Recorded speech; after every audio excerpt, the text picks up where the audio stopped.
And in Your America Tonight, Barack Obama is doing everything he can to convince Americans that he is the rightful inheritor of Abraham Lincoln's legacy. Now, with us to discuss the resemblance or lack thereof, well, is Larry Schweikart. He is the author of 48 Liberal Lies About American History and professor of history at the University of Dayton. Professor, thanks for being with us. Appreciate it.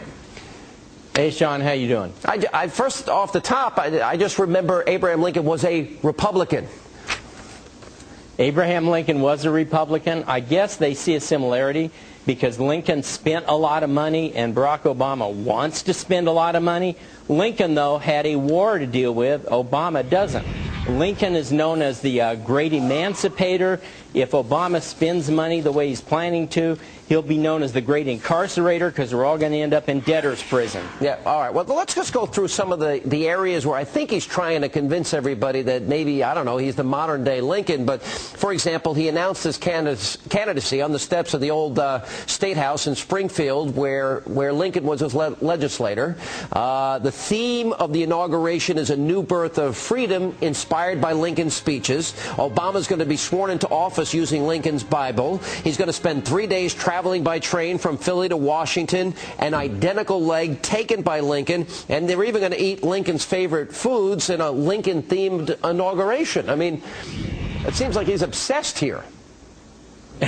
It's very strange. You know, Lincoln was a lawyer, but Lincoln represented corporate interests. He represented railroads and banks. Obama represented Acorn and community organizing groups.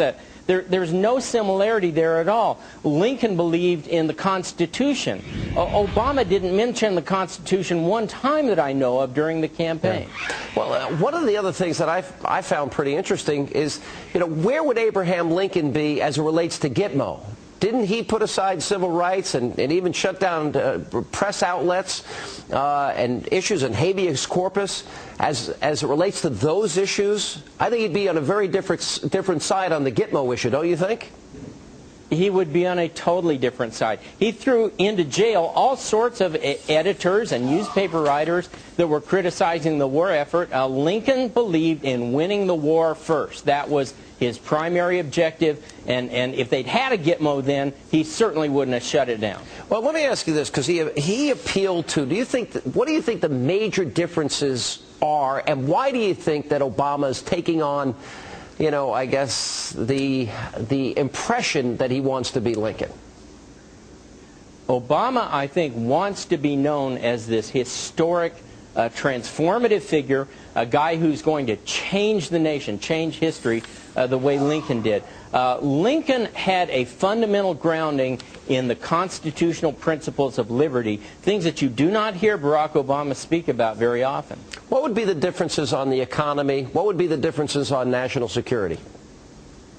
Well, Lincoln was, to a degree, a big government guy. He believed in government railroad subsidies and so forth. But most of all, Lincoln believed in free market principles. He believed in the individual. He thought that the individual should rise up to his level through farming and entrepreneurship. So he would certainly be opposed to the kinds of equality that Obama has planned for us in terms of taxes that are going to bring everybody together on some equal level. That's a fundamental difference between the two. What about Team of Rivals by Doris Kearns Goodwin? Do you think maybe he spent a little bit too much time putting together a team of rivals? Do you think maybe that was the inspiration for bringing Hillary Clinton on board?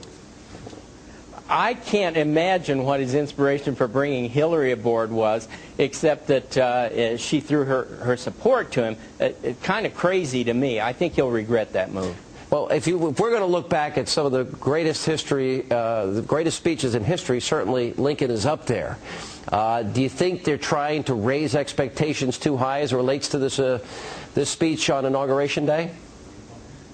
I doubt that you will, in 4 years of an Obama administration, ever hear anything that comes anywhere close to Lincoln's Lyceum speech or Gettysburg Address or anything like that. Is the media too willing to accept that Barack Obama has the qualities of a great president? I was watching Michael Beschloss, or listening to him on Imus's program, and he said, well, he has the highest IQ of any person ever to become president. And then when Imus pressed him, he started asking Imus what his IQ was after making a definitive statement. Is that sort of like Obama mania syndrome?